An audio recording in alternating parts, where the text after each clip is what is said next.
Hola a todos y bienvenidos de nuevo a Referentes de Inversión, un espacio de Deutsche Bank donde, como siempre, no solamente repasaremos los acontecimientos más destacados de las últimas semanas en los mercados, sino que también pondremos en contexto la agenda para las siguientes semanas y cómo esto se refleja o pensamos que se puede reflejar en las estrategias y las recomendaciones que hacemos. Como siempre le digo a nuestros oyentes, si te interesa y les interesa este contenido, no olviden suscribirse en referentesdeinversión.es. Y como siempre, me acompaña Rosa Duce. Buenas tardes, Rosa, ¿cómo estás?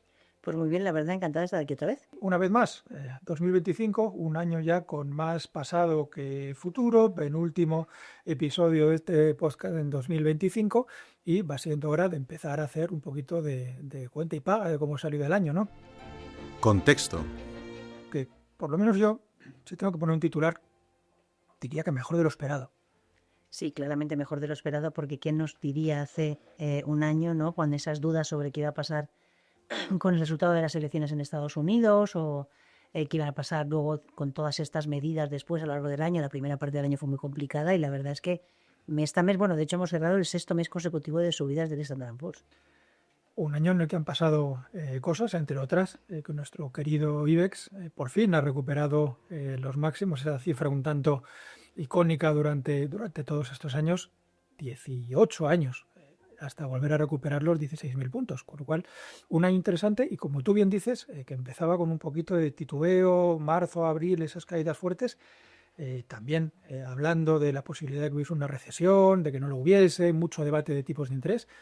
Y luego ha terminado todo saliendo muy bien y así parece que sigue saliendo la cosa. Sí, yo creo que en general va casi todo bien y las cosas que van un poco peor, la verdad es que el mercado no se fija. Entonces, al final, todo es un optimismo generalizado que hace, bueno, pues que todo se comporte bien, porque no solamente se comporta bien la bolsa, sino también estamos viendo como la renta fija también lo está haciendo bien y luego el dólar se ha estabilizado, que después de todos estos quebraderos de cabeza de principios de año, ahora estamos viendo un dólar bastante estable, con lo cual, bueno, pues como tú bien dices, ¿no? Todo bien. Has dicho optimismo. Optimismo es una palabra que gusta, euforia es una palabra que no gusta tanto. Efectivamente. ¿Dónde crees que estamos? ¿En un mercado que está optimista y por tanto más dispuesto a prestar atención a las cosas que suenan bien o que parecen bien y a obviar un poquito las que no tanto? ¿O euforia, un mercado dispuesto a comprar cualquier cosa a cualquier precio? Yo creo que estamos todavía en una fase de optimismo, pero es verdad que nos estamos acercando ya, ¿no?, al pico de poder empezar a hablar de euforia. De momento, yo creo que hay razones de peso para pensar que la subida que llevamos acumulada tiene base, ¿no? Aquí al final se habla mucho, ¿no?, de la sobrevaloración de las empresas tecnológicas. Si estamos en una burbuja o no. Yo creo que hay que comparar un poco qué es hoy las empresas tecnológicas de hoy con las que teníamos en la época del .com y cómo estas empresas están demostrando que, a diferencia de entonces que comprábamos un poco expectativas, ¿no?, ahora compramos empresas que están demostrando tener unos beneficios cada vez mejores, con una capacidad para invertir cada vez mayor, con un nivel de endeudamiento relativamente bajo y además con mucha caja para seguir haciendo movimientos corporativos, que por cierto en octubre hemos visto un montón de movimientos corporativos y lo seguimos viendo dentro del propio sector tecnológico americano. Por tanto, yo creo que es verdad que ha subido mucho, que hasta cierto punto hay algunos inversores que les dan miedo a pensar que hay una demasiada euforia, pero yo creo que todavía me quedaría en el optimismo. Es importante lo que has dicho, porque una burbuja es una cosa y un mercado o una parte del mercado con valoraciones altas es otra. Las valoraciones altas corrigen, las burbujas estallan Efectivamente. y no tiene nada que ver una situación con la otra. Yo comparto contigo que la gran diferencia entre estas sobrevaloraciones, que por cierto, si lo ponemos en términos de beneficio, no estamos ni cerca de nada parecido. Ahora mismo estamos hablando para las compañías que están liderando estas subidas de Pérez, corrígeme si me equivoco, de 20 y muchos o 30 y pocos. En aquellos momentos estábamos hablando de cienes y cienes. Es decir, estamos hablando de negocios que son facturaciones reales y que son beneficios reales de decenas de miles de millones de dólares, tomando decisiones de inversión que podrán ser más o menos acertadas en distintos plazos y de eso dependerá la valoración. Pero realmente no creo que nadie esté poniendo en cuestión la IA, el desarrollo de la infraestructura de la IA como idea que a largo plazo, o no tan largo plazo, veremos, va a tener un impacto, pensamos, muy grande en la productividad de prácticamente todas las líneas de negocio y todas las verticales de facturación. Se me ocurren pocas compañías que no. Es que de hecho yo creo que es un tema importante, porque siempre hablamos de las grandes compañías tecnológicas como si fueran solamente ellas las que pueden subir, pero de hecho como esto cala en toda la economía y en todas las empresas, al final está haciendo que el resto de las compañías también mejoren sus beneficios, porque aplicando esa tecnología se vuelven más productivas. Por tanto, como bien dices, no es solamente unas poquitas compañías. Esto al final cala en todo el mercado y la expectativa de beneficio para el año que viene, estamos hablando de tigres de los dígitos prácticamente en todos los índices. Sí, excepto en Latinoamérica se me ocurren pocos índices de los grandes, de los que normalmente van a formar parte de nuestra estrategia, que no estén en 2 dígitos de previsión para el año que viene. Y viendo lo que está pasando en este último trimestre, y viendo las condiciones de financiación, los tipos de interés, los diferenciales y el apetito por el negocio, resultan bastante creíbles. Este consenso a día de hoy resulta bastante creíble y eso es seguramente lo que está dando base a esas subidas. Ojo, que ya que estamos haciendo términos, eso no significa que no pueda haber una toma de beneficios. Sí, claro. Porque una toma de beneficios forma parte de un ciclo o de un momento alcista del mercado. Una corrección más severa o incluso meterte en un ciclo bajista, eso requiere seguramente de más cosas que tengas un momento puntual de sobrevaloración cuando la música suena bien. Es que además la música suena bien por todo lo que tiene que ver con la IA, pero suena bien en términos económicos, porque los datos lo que nos están diciendo es que las economías poco a poco van a crecer más. Los datos del tercer trimestre han sido en general buenos, incluso en Europa, ¿no?, que siempre andamos por detrás. En Estados Unidos lo que nos dicen son más los indicadores, porque como bien sabes, tenemos un cierre de gobierno que está impidiendo que se publiquen algunos datos. ¿El más largo ya de la historia o quedan un par de días? Depende de cuánto vean este vídeo. Efectivamente. Pues efectivamente, si llegamos al día 5, que es mañana, pues realmente tenemos ahí el cierre más largo de la historia, que sobre todo incide en que pues, los funcionarios americanos no están cobrando, unos están en casa sin cobrar y otros están en casa, están trabajando pero tampoco están cobrando porque no está totalmente parado el gobierno americano, sino que efectivamente los servicios esenciales siguen funcionando. Claro, si el coste del anterior cierre de gobierno, que fueron 35 días, se estima que fue en total unos 3.000 millones de dólares, si nos vamos a un periodo más largo, pues probablemente el coste será mayor, que eso no quiere decir nada porque la economía americana remontará y sigue remontando, los datos son buenos y sobre todo lo que has dicho, ¿no? Tenemos una Reserva Federal que está bajando los tipos de interés y eso también es... Bueno, y estas dos cosas. Algunos le están achacando a precisamente este cierre de gobierno y esta falta de claridad con partes de los datos que necesita la FED para fundamentar estas decisiones, que son los datos de empleo. Los de inflación sí que estamos disponiendo de ellos por imperativo legal, Sí. pues tiene que haber muchas revisiones que los necesitan, pero los de empleo, sin embargo, estamos básicamente a ciegas o por lo menos casi, con lo cual esto también está generando un poquito de ruido. Sí, porque ahora mismo lo único que tiene la Reserva Federal para mirar son encuestas de confianza, porque van no van a salir los datos oficiales, pero en cualquier caso, al final, la Reserva Federal tiene muchos indicadores. Es cierto que el de creación de empleo es el fundamental, porque es el que realmente hemos visto cómo ha llevado esas decisiones de esperar hasta septiembre, ahora en octubre, que ha vuelto a bajar, pero hay muchos otros indicadores de confianza que le sirve y le ha servido para bajar los tipos en octubre, de hecho. Ahora, ¿qué va a pasar en diciembre? Pues dependerá de los datos. Bueno, y de que los tengamos. Y volviendo un par de pasos más atrás, importante también hablábamos, y yo creo injustamente, de la tecnología, porque hay otros sectores que este año realmente lo han hecho pues, de una forma muy, muy, muy llamativa. Los bancos en Europa, sin ir más lejos, es decir, no solamente es la parte más growth de crecimiento o de descontar crecimiento, también lo más terrenal, lo más de pie en el suelo, este año ha tenido un año positivo y en este caso prefiero comentar en Europa, donde la banca ha funcionado muy bien, pero los índices europeos van a hacer un año bastante decente.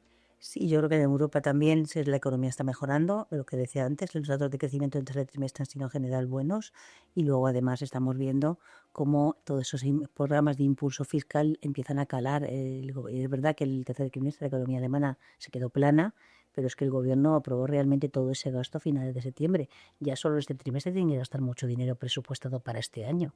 Por tanto, buenos tipos de interés que vamos a tener europeos los van a mantener el 2%.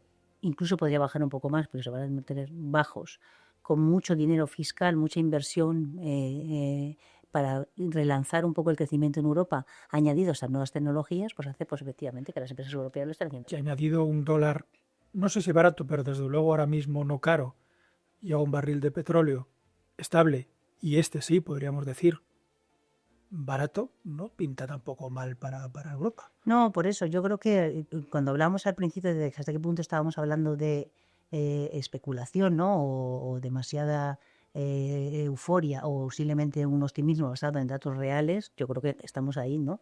En unas perspectivas mejores, con una inflación controlada, que puede subir algo el año que viene simplemente por un efecto de comparación, un efecto base del año anterior, por energía, pero que más o menos el Banco Central Europeo está cómodo con la inflación como está y por tanto, pues de nuevo, beneficios al alza y el mercado pues en general positivo.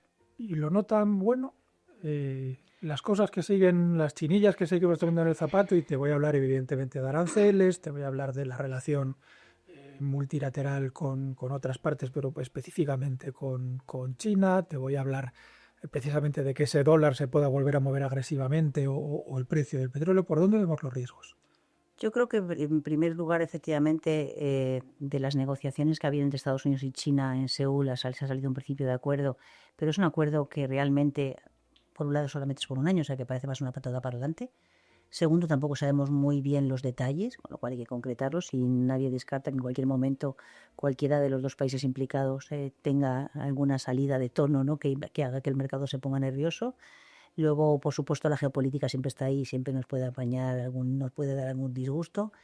Y yo creo que más a medio plazo el riesgo que podemos tener es esos cambios, ¿no? En la dirección de la FED, que bueno, pues ya sabemos que se han quedado en 5 candidatos ahora mismo para ocupar el puesto de la FED, y ese cambio en la presidencia de la FED, pues bueno, también genera cierta incertidumbre en el mercado. Pero realmente de aquí adelante, cara a final de año... ¿Qué te vas a fijar de aquí a final de año? Agenda. Yo creo que de aquí a final de año tenemos un mes de noviembre en el que no tenemos reuniones de bancos centrales así relevantes que muevan el mercado, más allá de, porque el Banco de Inglaterra, por ejemplo, tampoco va a mover los tipos porque está más pendiente de ese anuncio presupuestario en el Reino Unido, porque el Reino Unido es un país que sí que es verdad que tiene problemas de inflación alta, que tiene problemas de que el gobierno está intentando meter un programa fiscal, pero evidentemente eso también limita la actuación del Banco Central. Pero no tenemos bancos centrales relevantes, el Banco de Japón tampoco va a tocar los tipos. Tenemos reunión de la FED en diciembre, que ahí yo creo que es un poco el foco principal en las próximas semanas. Y durante todo este mes lo que vamos a ver son los datos, los que se publiquen. Porque mientras ¿Y qué va a pasar con el cierre del gobierno de Estados Unidos? Luego, final de mes, este es el fin. Yo ya digo que lo del fin de semana de Acción de Gracias, que antes se veía mucho efecto en Estados Unidos, ahora no es Acción de Gracias en el resto del mundo, pero el Black Friday está más que implementado, ¿no? Y nos vamos a fijar mucho en el consumo, nos vamos a fijar mucho en cómo se van a producir esas compras de cara, ¿no?, a Navidad, a las compras navideñas, para ver hasta qué punto el pulso del consumo está manteniendo el crecimiento. Y luego en el mundo de las tecnologías vamos a ir viendo muchos acuerdos, porque estamos viendo ya muchos movimientos corporativos y han publicado ya 6 de las famosas 7 magníficas, como bien sabes, pero falta una, la más grande, que publica el 19 de noviembre. Y, oye, siempre mueve mercado, ¿no? Al final es la mayor compañía del mundo porque ha superado los 5 billones de dólares. 5 trillones de dólares. 5 billones de dólares. Los nuestros. Claves para el inversor. Pues fantástico. Pues te cuento yo un poco cómo lo estamos, cómo estamos digiriendo todo esto. Sí, porque no es fácil, ¿eh? No me pongo en vuestro lugar porque no es fácil, porque es verdad que hasta cierto punto, como el mercado ha subido mucho, es difícil ahora, estás en el momento en que, ¿y qué hago ahora? ¿Sigo entrando, vendo, compro, estoy a final de año? Esto es un poco la historia de nuestra vida. Cuando te apetece entrar, porque lo ves todo muy claro, pues te encuentras con que las cosas están más caras de lo que te gustaría. Cuando las cosas están al precio que te gustaría comprarlas, normalmente lo que tienes son riesgos que te dicen, bueno, voy a esperar un poquito más a ver si en vez del 15 la cosa termina cayendo el 20. Y esto es la historia de mi vida. De todos modos, te digo que mi experiencia es que te suele salir mejor comprar mercados cuando vas a largo plazo te suelen salir mejor comprar las buenas noticias que intentar anticiparte a las buenas noticias, eso que los que llaman lo de pillar cuchillos al vuelo, ¿no? Sobre todo por la expectativa que te autogeneras. Nosotros estamos en una posición invertida, de hecho, en esta última parte del año, ya desde después del verano, hace un mes y medio estamos, de hecho, un pelín incluso sobreexpuestos a la renta variable, especialmente la desarrollada, porque asumiendo que cualquier día puedes tener una toma de beneficios, fíjate lo que te voy a decir, que esto para un inversor que no está muy acostumbrado le suena horrible, pero incluso encontrándome con una toma de beneficios de un 5%, un 6%, un 7% en la renta variable, no en la estrategia, en la renta variable, eso no deja de ser un una mala semana o Sí. un par de malas semanas en la oficina. Mientras no me falle el escenario positivo, es algo que para una estrategia equilibrada es perfectamente fácil de recuperar. Para quien esté invertido, mi consejo sería aguanta ahí y oye, pues ya a estas alturas del año, pues bien, ¿no? No ha terminado saliendo la cosa bien, y desde luego lo que no estaría recomendando es tomar beneficios, ni anticiparme, ni a nada de eso. A quien le faltase un pelín, pues yo qué sé, una persona que tiene el Starra, no quiero dar números, que luego me regaña, pero muy cerquita de lo que tenía que ser su perfil, y dice, oye, pues las cosas no están mal, asumo que puedo tener 2 semanas malas, vamos, pues le di ya adelante, mientras compres calidad y compres cosas buenas, me parece bien. A quien estuviese lejos de su perfil, lo que le diría es, vamos a pautarnos un buen calendario, vamos a intentar, partimos del escenario opuesto, estoy en un depósito y decido pues irme a una estrategia de inversión. Le diría, oye, pues vamos a intentar en los siguientes 3, 4, 5 meses de aquí a la primavera, pues comprar pautadamente y sacar un buen precio medio, y si las cosas nos acompañan y el 26 es un año de crecimiento y de beneficios, dudo mucho que con un buen precio medio de aquí a marzo o abril te vayas a equivocar, o por lo menos equivocarte mucho una vez más a largo plazo. Con lo cual la renta variable no me da excesivo miedo más allá de eso. Momento de volatilidad, es parte del juego. Efectivamente. En renta fija, creo que sí, que ese escenario todavía de, pues puede haber una bajada más, a lo mejor con un poquito de efecto de arrastre con lo que pueda pasar en Estados Unidos, o si no, pues pensar que es posible que a finales del año que viene o a mediados, Dios sabe, pues esté empezando a descontar que el primer movimiento del ECB pudiese ser más bien una subida que una bajada, pero creo que eso no me va a mover mucho, igual que los tipos en Europa están básicamente bien, no son tipos razonables para invertirlos a plazos razonables, con calidades razonables, los diferenciales están bien, no están anchos, pero están bien, con lo cual creo que seguir apostando por la deuda de calidad en Europa con duraciones en torno a 4, que para los menos dados a las matemáticas financieras, duraciones de 4 suelen ser vencimientos en los bonos más bien en 5 o 6 años, es decir, deuda a medio plazo, uno puede estar relativamente cómodo. Con lo cual, una apuesta por la calidad, no lo llamaría valentía, pero sí estar invertidos en nuestro perfil de riesgo y esperando un cierre de año que no nos dé un disgusto para poder celebrarlo y terminar pues con cifras parecidas a las que tenemos. Sí, yo creo que has dicho algo importante, ¿no? Es decir, es que a lo mejor ahora estás en una posición en la que estás viendo como que te has quedado en algo como refugiado y estás viendo que el mercado ha corrido y te estás un poco tirando de los pelos como, ¿por qué no estaría yo ahí, no? ¿Por qué no me suscribiría a referentes de inversión? Pero es verdad que de esto también te puede cometer el error de decir, no, ahora me voy a meter a saco. No, la estrategia de, oye, construye cartera poco a poco, mira el largo plazo, que al final la diversificación y largo plazo te va a decir, no pensarás que vas a ganar en 2 días, no te vas a hacer rico en 3 años, pero si poco a poco vas construyendo cartera y lo haces de forma eficiente, al final... Bueno, la experiencia con las carteras bien hechas y a largo plazo es que hay pocos, por no decir ningún pozo del que si no se salga, y pocos trenes que se te vayan. Por suerte se parece más a una línea de cercanías, ¿no? Se le pasa un tren, pues tranquilo, que ya pasará otro. No hay que tener sensación de prisa. Siempre lo decimos, no hay que tener sensación de prisa para vender. Exactamente igual te pasa para comprar. El calendario acostumbra a ser tu amigo. Es que muchas veces pasa esto, ¿no? Cuando ves que poco al día que cuando cae estás ahí refugiado, mira qué bien, yo sabía que iba a caer, cuando el mercado sube partió la sensación de decir yo soy el que no ha participado, y muchas veces cometes el error de subirte al final del todo en lo que más has subido porque... De hecho tiene hasta nombre, se llama el FOMO, el Fear of Missing Out, ¿no? el riesgo de habérmelo perdido. Sí, yo creo que ese mensaje de tranquilidad es importante. No te pierdes nada. Tarde o temprano siempre el mercado dará otra oportunidad y hay que gestionarla. Y de nuevo, que no te vas a hacer rico en 3 años, pero que efectivamente... Correcto. Es decir, estos mensajes de que en 3 o 4 o 5 años tomando decisiones un poquito fuera de la lógica o del sentido común van a hacer que te puedas jubilar con 40 o 45, es delicado. Recomendamos un poquito más de te puedo decir, ya que le pase y se pueda jubilar con 45, Suerte. pues le invitamos al Que nos dé la- encantado para que nos dé la receta, pero la nuestra es un poco más a baja Pico para, es temperatura, más bien de pico es para. un poco más de cocina tradicional, Sí. pero termina saliendo un guiso decente. Bueno, Rosa, pues un placer tenerte aquí en esta penúltima del año. Espero que vengas también a la última y muchísimas gracias una vez más por acompañarme en Referentes de Inversión.